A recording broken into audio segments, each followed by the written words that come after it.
모세는 가나안 땅에 들어가기 직전에 이스라엘 백성들을 모압 평지에 불러 모아 신명기 설교를 합니다. 그는 반복해서 내 하나님 여호와께서 구원을 주셨고 나라를 세우셨고 땅을 주셨고 부요와 풍성을 주셨다 말합니다. 신명기 말씀은 이렇게 구원받은 백성이 하나님이 주신 땅에서 어떤 마음과 태도로 살아야 하는지를 알려줍니다. 우리에게 적용하면 구원받은 우리가 하나님이 주신 땅, 우리의 가정, 교회, 직장, 사회에서 어떤 원리와 원칙을 가지고 살아야 하는지를 이 말씀을 통해 알 수 있습니다. 오늘 이 본문을 통해 하나님이 주신 땅에서 우리가 어떤 정체성을 가져야 할지, 또한 어떤 삶을 살아야 할지 생각해 보았으면 합니다. 우리 1절 말씀 함께 읽어보겠습니다. 내 하나님 여호와께서 내게 주어 차지하게 하신 땅에서 피살된 시체가 들에 엎드려진 것을 발견하고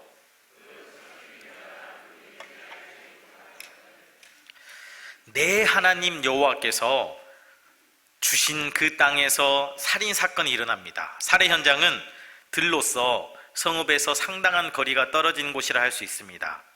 성읍과 떨어져 있기에 목격자도 없습니다. 그러니 살인자를 찾을 수 없고 살인에 대한 책임을 묻지도 못합니다. 이런 사건을 풀리지 않는다 해서 미제 사건이라 부릅니다. 살인과 관련되었기에 미제 살인사건이라 할 수 있습니다. 그런데 하나님은 이 살인사건을 내버려 두지 않습니다. 왜냐하면 살인은 하나님께서 자신의 땅, 자신의 나라에서 일어나기를 원치 않으신 일이기 때문입니다. 그러기에 반드시 이 문제를, 이 살인사건을 해결하셔야 합니다. 하나님은 가나안 땅에 사랑과 긍휼과 자비 그리고 생명이 넘쳐나기를 원하셨습니다. 그 땅 가운데 하나님이 주신 것으로 기쁨과 감사와 감격이 풍성하기를 원하셨습니다. 그러나 살인사건이 일어납니다. 죄로 인해 하나님의 형상이 다 깨어지고 망가졌을지라도 인간은 하나님의 형상이기 때문에 그 자체로 존중받아야 합니다. 모든 인간이 그러한데 하나님의 백성은 더욱 그러합니다. 그런데 하나님의 백성이 살인을 당한 사건이 발생했습니다. 그러기에 하나님 반드시 해결하고자 하십니다. 또한 살인은 땅에 부정과 오염을 가져오기 때문에 하나님은 이를 해결하고자 하십니다. 땅에 피를 흘리는 것은 그 땅 위에 사는 사람들에게만 영향을 미치는 것이 아닙니다. 땅을 부패하게 만들고 거칠고 황량하게 만듭니다. 이 땅, 우리가 살아간 이 땅 가운데 죄가 들어오고요, 그 죄로 말미암아 하나님과 우리의 관계가 나누어지고 사람과 사람의 관계가, 그리고 사람과 자연 만물의 관계가 다 나뉘어져 버렸기 때문에 우리는 이런 사고가, 이런 성경적인 사유가 익숙하지 않습니다. 그러나 성경은 인간의 죄와 땅을 연결하여 생각합니다. 사무엘하 21장을 보면 사울 왕이 기브온 사람들을 핍박하고 학살함으로 인해 이스라엘에 3년간 기근이 있었다 성경이 말합니다. 또한 창세기 3장을 보면 첫사람 아담이 범죄함으로 인해 하나님께서 아담과 하와를 책망하실 때 아담의 죄로 인하여 땅도 저주를 받아 가시덤불과 엉겅퀴로 가득하게 되었다 말합니다. 아담이 죄를 지었는데, 인간이 죄를 지었는데 땅이 영향을 받습니다. 피조세계가 영향을 받아 거칠어지고 메말라지고 황폐해집니다.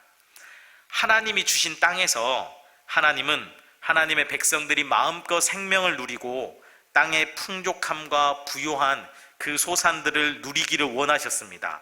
그런데 살인사건이 일어나고 이로 인해 땅이 부정해지고 오염되는 일이 벌어졌기에 하나님은 이 문제를 반드시 해결하고자 하십니다. 우리가 살아가는 지금 이 땅도 마찬가지입니다. 하나님께서 우리에게 주신 땅, 우리의 가정, 교회, 직장, 그리고 사회에서 하나님께서는 하나님의 다스림이 누려지기를 원하십니다.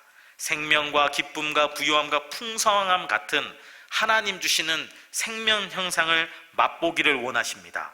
그런데 하나님께서 주신 땅에서 우리는 결핍과 고통과 문제와 어려움을 겪게 됩니다. 사람 간의 다툼과 갈등이 있고요, 질병과 정서적인 아픔이 있습니다. 코로나19 바이러스 같은 경우 우리의 일상을 다 뒤흔들어 놓죠. 급속한 기후변화와 사회의 극한 대립 등이 있습니다.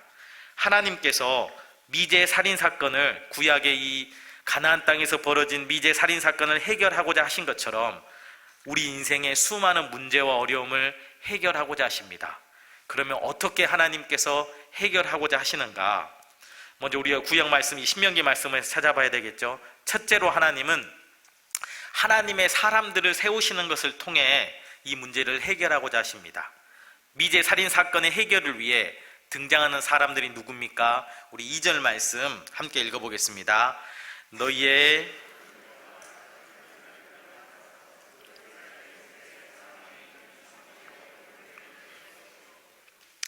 하나님께서 이 문제를 해결하기 위해 먼저 2절을 보면 장로들과 제사장들을 세우는 모습을 봅니다.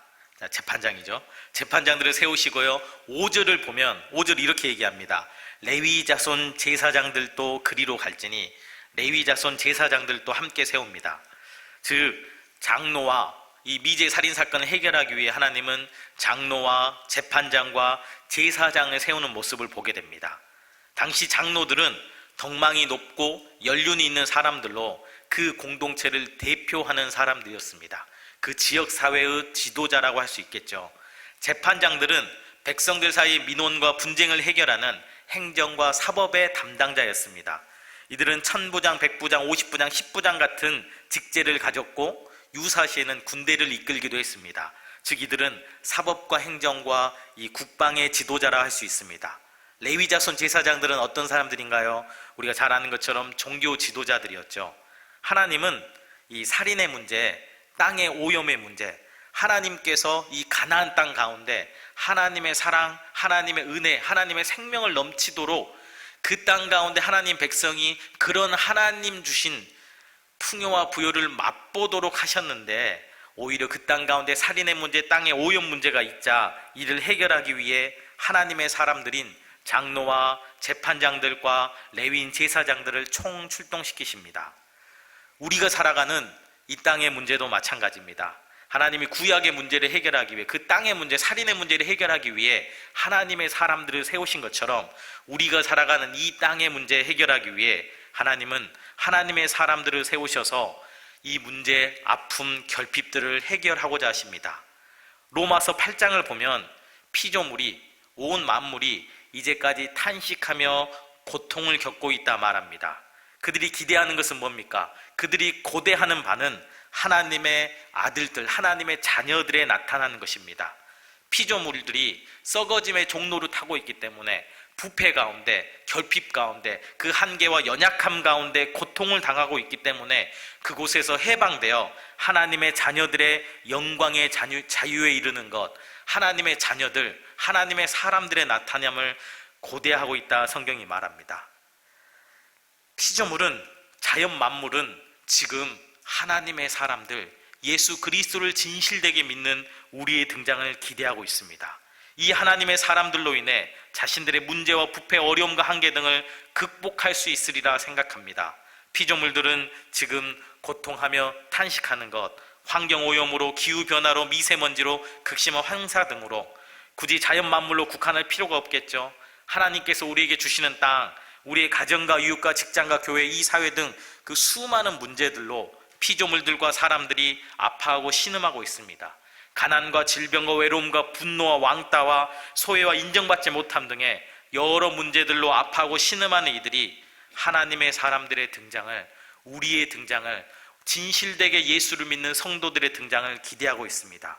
그러나 성도의 존재 자체가, 우리의 존재 자체가 문제와 아픔을 해결해 주는 것은 아닙니다. 신명기 21장 말씀에서도 하나님의 사람들인 장로들, 재판장들, 레위인 제사장들 총 출동했지만 그 살인 사건이 해결되지 않았습니다.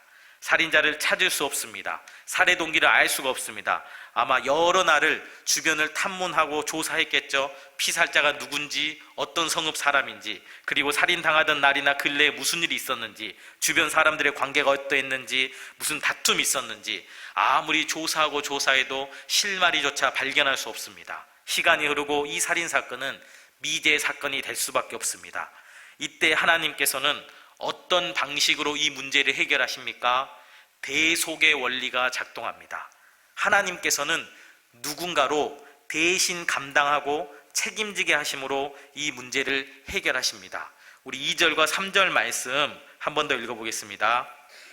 너희의 장로들과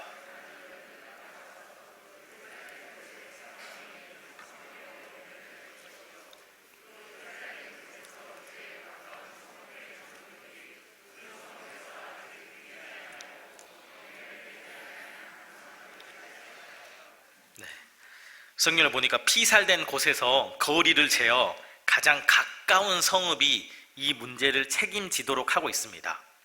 피살자와 그 가족의 원통함과 억울함을 하나님은 내버려 두지 않으십니다. 살인으로 인해 그 땅이 죄와 악으로 더럽혀지는 것을 가만두지 않으십니다. 하나님은 살해 현장에서 가장 가까운 공동체로 하여금 그 책임을 지게 하십니다. 그럼 여기서 질문해 볼 수가 있겠죠. 왜 가장 가까운 성읍이 책임져야 했는가? 여러 합리적인 이유들을 생각해 볼 수가 있습니다. 피살자와 살인자가 그 성읍의 거주자가 아니었을까 생각해 보죠.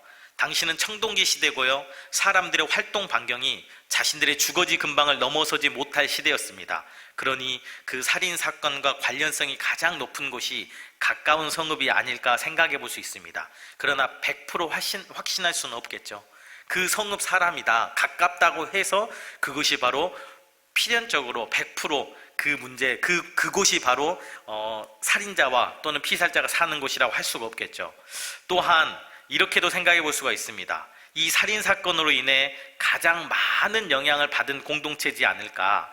살인사건으로 인해 그 지역의 이름, 그 살인사건에 대한 이름이 그 지역의 이름이 붙었을 것이고, 성읍 사람들은 그 살인사건으로 인해 불신과 두려움에 휩싸였을 것이니 아마 해결하면 가장 좋은 곳 아닐까 생각할 수 있습니다. 그러나 반드시 해결해야만 하는 문제는 아닙니다. 또는 이렇게도 생각해 볼 수 있습니다. 가장 가까운 성읍이니 살해 현장의 치안과 질서에 대한 책임이 있는 것 아닌가. 그러나 살인 현장은 들이었습니다. 성읍에서 충분한 거리가 있는, 많은 거리가 떨어진, 그래서 그 성읍의 행정 범위 안에 들지 않는다 할 수 있습니다. 오히려 성읍의 사람들이 이렇게 생각할 수 있습니다. 우리는 성읍 안에 살고 있고 그 사람은 들에 나가 있다가 죽임을 당했는데 우리가 책임져야 하는가? 그러면서 이렇게 물을 수가 있습니다. 우리가 그 사람을 지키는 자입니까? 이 질문 가운데서 제가 첫째, 둘째, 셋째 이야기했던 근거들을 생각해 보며 가장 가까운 성읍이 이 문제를 책임질 이유는 확실하지 않다, 분명하지 않다라는 생각이 들었습니다. 그런데 이 질문 앞에서 우리가, 이 성읍 사람들이 질문하는 거예요. 우리가 그 사람을 지키는 자입니까? 이 질문 앞에서 하나님의 말씀을 떠올려 봤습니다. 창세기 4장 가운데 하나님과 가인의 대화가 있죠. 가인이 하나님께서 자신과 그 제사는 받지 않으시고 오히려 아벨의 제사를 받으시는 것을 보고 그 마음속에 질투와 분노가 가득하게 됩니다. 그때 하나님께서 나타나셔서 죄를, 그 마음속의 분노와 질투를 다스리라 말씀하십니다. 그러나 가인은 질투와 분노를 이기지 못하고 아벨을 죽이게 되죠. 이런 가인을 찾아오셔서 하나님께서 아벨을 찾으십니다. 네 아우 아벨이 어디 있느냐? 하나님께서 아벨이 죽었다는 것을 모르셨을까요? 또는 아벨을 죽인 사람이 가인이라는 것을 그 하나님께서 모르셨을까요? 하나님은 다 알고 계셨죠. 그러나 가인에게 아벨에 대해 묻는 것을 통해서, 그 가인의 입술을 통해서 하나님, 제가 죄를 지었습니다. 제가 제 아우를 지키는 자인데 죄를 이기지 못해, 내 안에 있는 그 질투와 분노를 이기지 못해 그를 죽였습니다. 용서하여 주소서. 이렇게 그 죄에서 돌이키기를 원하셨죠. 그런데 가인이 어떻게 했습니까? 내가 알지 못합니다. 내가 내 아우를 지키는 자입니까? 반문합니다. 하나님의 대답은 무엇입니까? 맞아, 너는 네 아우, 네 형제를 지키는 자야. 이렇게 하나님의 말씀이겠죠. 이 성읍 사람들의 질문에 대한, 반문에 대한, 하나님께서 가장 가까운 성읍에게 이 살인사건에 대한 책임을 지도록 하셨어요. 문제를 해결하도록 하셨어요. 이때 성읍 사람들은 제가 그 사람을 지키는 사람입니까? 물었을 때 하나님 어떻게 대답하실까요? 맞다, 네가 네 아우 아벨을, 네 형제를, 네 동족을 지키는 자다. 이렇게 말씀하신다는 거죠.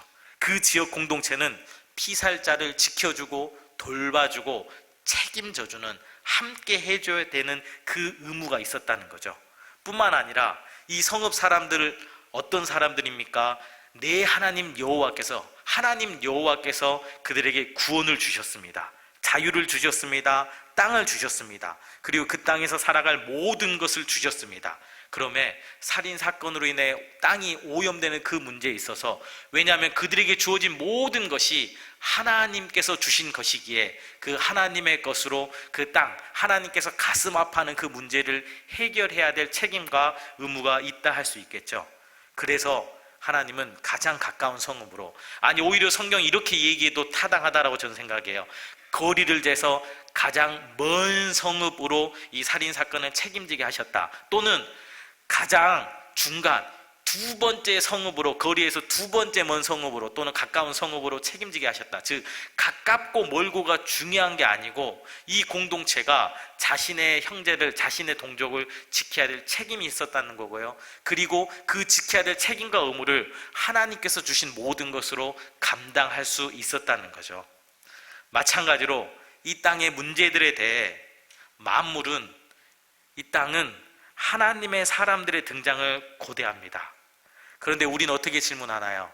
실은 우리도 믿지 않은 세상과 똑같이 하나님, 이거 제가 감당해야 될 일입니까? 우리가 직장 생활하면서 또는 우리가 여러 사람들과 함께 교류하면서 어떤가요? 계속 누군가를 섬기고 누군가에게 양보하고 배려할 때, 그 호의가 계속될 때 상대방 그걸 권리로 여기고 우리를 함부로 대하는 모습들을 우리는 보게 됩니다. 그럴 때 우리는 묻게 되죠. 하나님, 제가 이 정도까지 참아야 됩니까? 이 정도까지 감당해야 됩니까? 이 정도까지 책임져야 됩니까? 성경은 우리를 아벨을 지키는 자로, 우리의 형제 자매, 우리의 동족을, 우리의 그 다른 하나님의 형상으로 지음받은 다른 인생들을 지키는 자로 불러주셨습니다.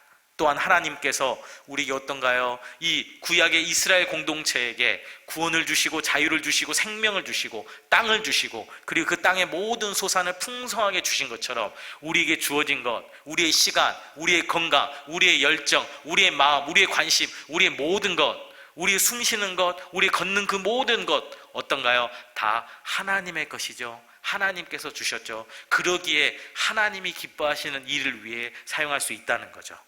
또한 우리의 존재가 어떤 존재입니까? 우리는 대속의 원리 가운데 살아가는 존재입니다. 그 대속의 원리가 뭔가요? 우리는 어떤 존재죠? 죄 가운데 죽어 마땅한 존재였습니다. 그런데 우리가 죽어야 될 자리에 예수 그리스도께서 서셨죠. 예수 그리스도가 우리 대신 죽으심으로 무슨 일이 벌어지나요? 우리에게 생명이, 우리에게 구원이, 우리에게 은혜가 부어졌죠. 그러함에 우리가 다른 사람의 죄를 대속할 수는 없겠죠. 다른 사람의 그 문제를 우리가 대신 해결해낼 수는 없겠죠. 그러나 그 대속의 정신, 대속의 원리를 붙들고 다른 사람의 아픔을, 다른 사람의 결핍을, 다른 사람의 어려움을, 다른 사람의 수고로움을 우리가 함께 감당하며 함께 책임지며 함께 도와 세워나갈 수 있는 게 우리 예수 그리스도로 말미암아 구원받은, 대속의 원리 가운데 구원받은 우리가 서 있는 구원의 자리가 아닌가 생각해 봅니다. 그럼 우리 이런 질문을 해볼 수가 있겠죠. 그러면 이 땅에, 우리의 가정에, 우리 교회에, 우리 직장에, 이 땅, 이 나라, 이 민족의 이 수많은 문제들을 어떻게 해결할 수 있는가? 우리는 신명기 말씀을 통해서 또한 어떻게 그 문제들을 해결할 수 있는지 생각해 볼 수가 있습니다. 첫째, 가장 이비제 살인 사건의 가장 큰 문제 중에 하나는 죽음과 관련돼서 살인자의 책임을 물어야 되겠죠. 그 살인자로 인해서 피살자의 가족들의 원통하고 억울한 그 마음을 풀어줘야 되겠죠. 또한 하나님께서 대속의 원리 가운데 이 가장 가까운 성읍으로 하여금, 공동체로 하여금 미제 살인사건을 책임지도록 하셨어요. 문제를 해결하도록 하셨어요. 그러하기에 피살자의 죽음에 대한 공동체의 책임을 물어야 되겠죠. 그리고 또한 다시는 이런 원통한 죽음이 이 가나안 땅 가운데, 하나님의 나라 가운데 있지 않도록 그 지역사회의 치안과 질서와 복지를 강화하는 여러 시도들이 있어야 되겠죠. 이와 관련돼서 성경을 보면 3절 말씀에 이렇게 얘기합니다. 그 성읍의 장로들이, 그 피살된 곳에서 제일 가까운 성읍의 장로들이 그 성읍에서 아직 부리지 아니하고 멍에를 매지 아니한 암송아지를 취하였다, 성경이 말합니다. 멍에를 매고 일한 적이 없는, 점도 흠도 티도 없는 온전하고 깨끗한 암송아지가, 그 짐승이 희생과 대속의 제물이 됩니다. 암송아지는 살인자가 당할 죽음을 대신 당할 제물이고, 공동체가 감당해야 할 책임을 대신 담당하여 죽을 제물입니다. 이 암송아지를 구하기 위해서 충분한 물질의 투자 또는 물질의 낭비가 있었겠죠. 이 지역 공동체는 하나님의 대속의 책임을 지기 위해 첫째는 물질을 나누는 일을 하게 됩니다. 그리고 4절 말씀, 우리 4절 말씀 함께 읽어보겠습니다. 그 성읍에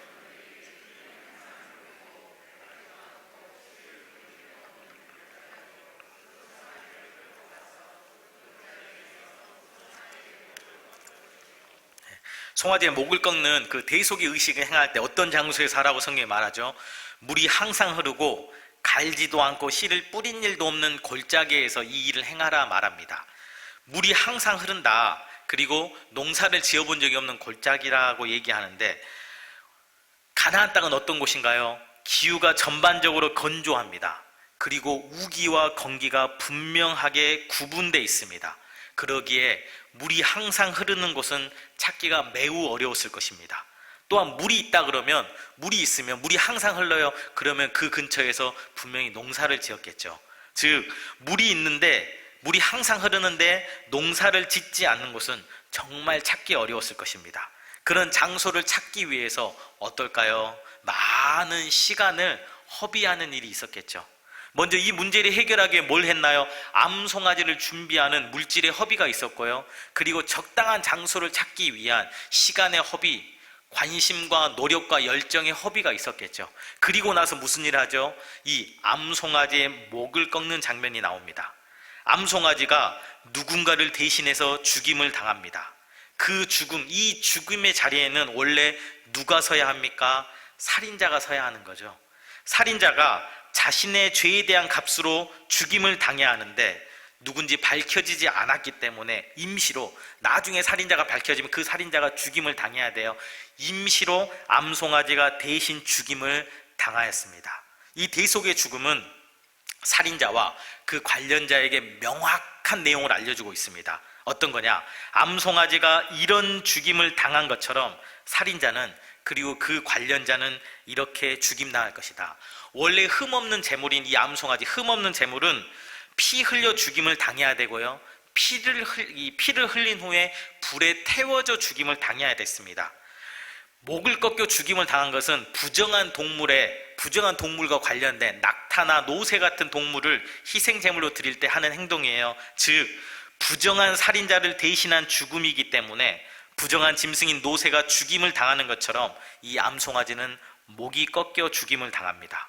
이 죽임을 통해 피살자의 가족들은 원통하고 억울한 위로의 마음을 받았을 것입니다. 하나님께서 억울한 마음의 위로를 받았습니다. 또한 하나님께서 살인자를 죄 없다 하지 않으시고 암송아지가 죽임을 당한 것처럼 살인죄에 대한 값을 지불하게 하실 것을 확신하게 됩니다. 즉 첫째로 살인자의 죄에 대한 문제가 해결이 됐죠. 그럼 두 번째는 이 공동체와 관련된 공동체 책임을 어떻게 해소하느냐. 우리 6절에서부터 8절 말씀 우리 한 목소리로 함께 읽어보겠습니다.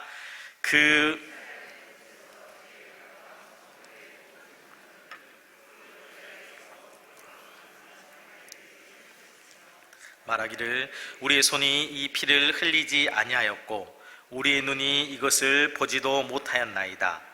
여호와여, 주께서 속량하신 주의 백성 이스라엘을 사하시고 무죄한 피를 주의 백성 이스라엘 중에 머물러 두지 마옵소서 하면 그 피 흘린 죄가 사함을 받으리니.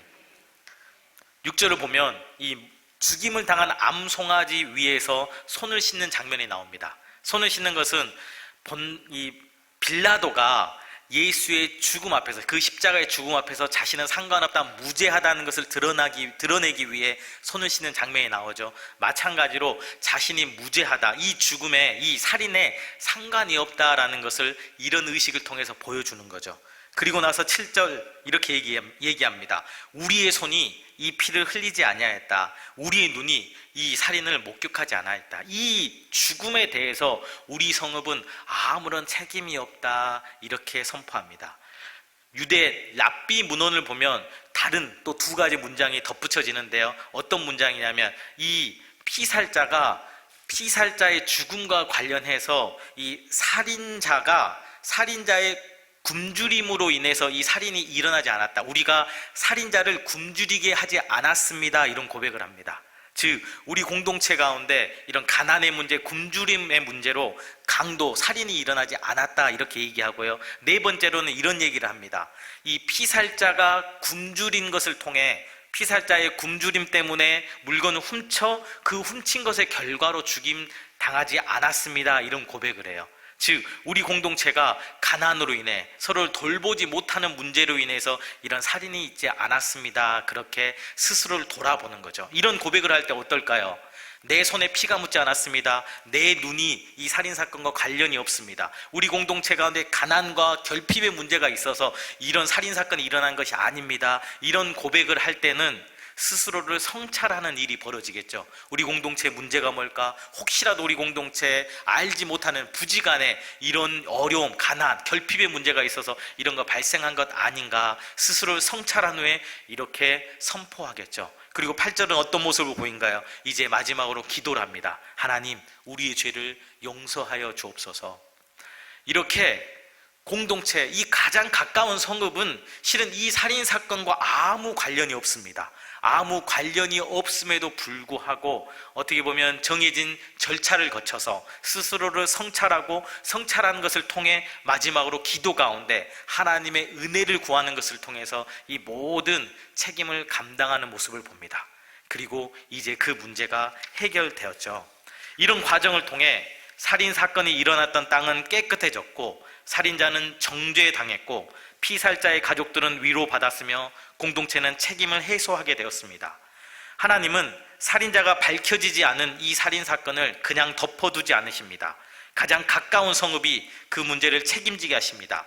대신 감당하고 대신 책임지는 그 대속의 원리입니다.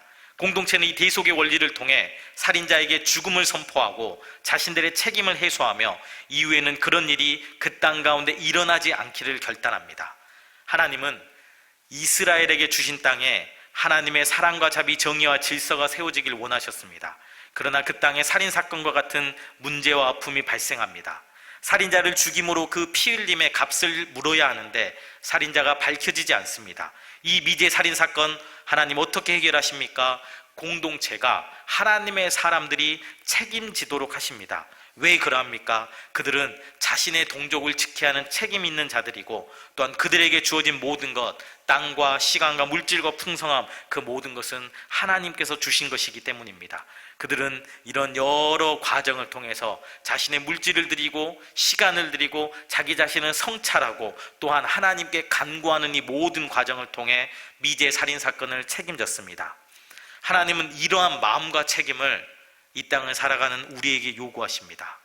하나님께서 우리에게 주신 땅 무엇입니까? 우리의 가정, 우리의 교회, 우리의 직장, 우리가 살아가는 이 사회죠.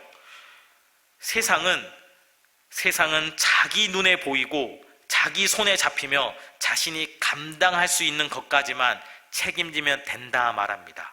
그러나 우리는 어떤 존재입니까?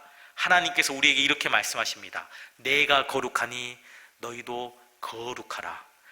우리는 거룩한 백성입니다. 거룩한 존재입니다. 거룩하다라는 것이 예배를 드릴 때, 찬양할 때 손을 높이 올려드리고 뭔가 감격에 찬 표정으로 하나님을 예배하는 것, 하나님 기뻐하는 것, 그것이 거룩입니까? 성경이 말하는 거룩은 분리고 구별입니다.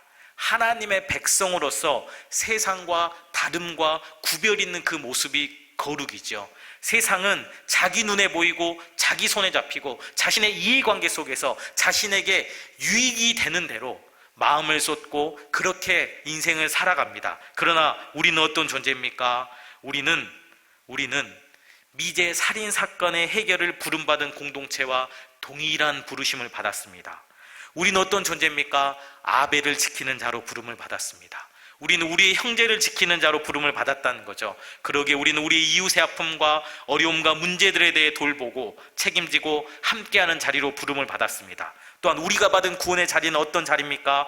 예수 그리스도로 말미암아 구원을 받았어요. 죄인이기에 죽어야 하는데 우리가 죽어야 될 자리에 예수 그리스도께서 대신 죽으심을 당하심으로 우리에게 생명 주셨습니다. 생명 주실 뿐만 아니라 삶의 의미와 가치와 보람과 영광을 우리에게 주셨습니다. 우리에게 주어진 모든 것 다 주님께서 주신 것입니다. 그러기에 주님께서 누군가의 죄를 대신하는 그 대속의 죽음을 그렇게 우리가 살지는 못하죠. 그러나 그 대속의 정신을 가지고 누군가의 문제와 누군가의 그 아픔을 제거하기 위해, 해결하기 위해 우리에게 있는 물질과 시간과 에너지를 쏟는 삶을 살도록 우리를 부르셨습니다.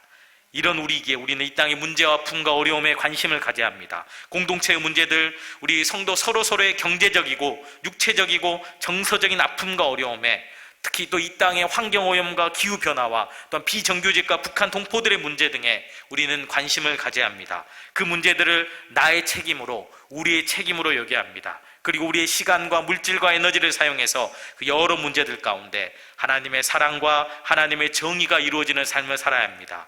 우리의 관심과 섬김과 실천을 통해 우리 공동체 가운데 그리고 이 땅 가운데 하나님 나라가 이루어지기를 소원합니다.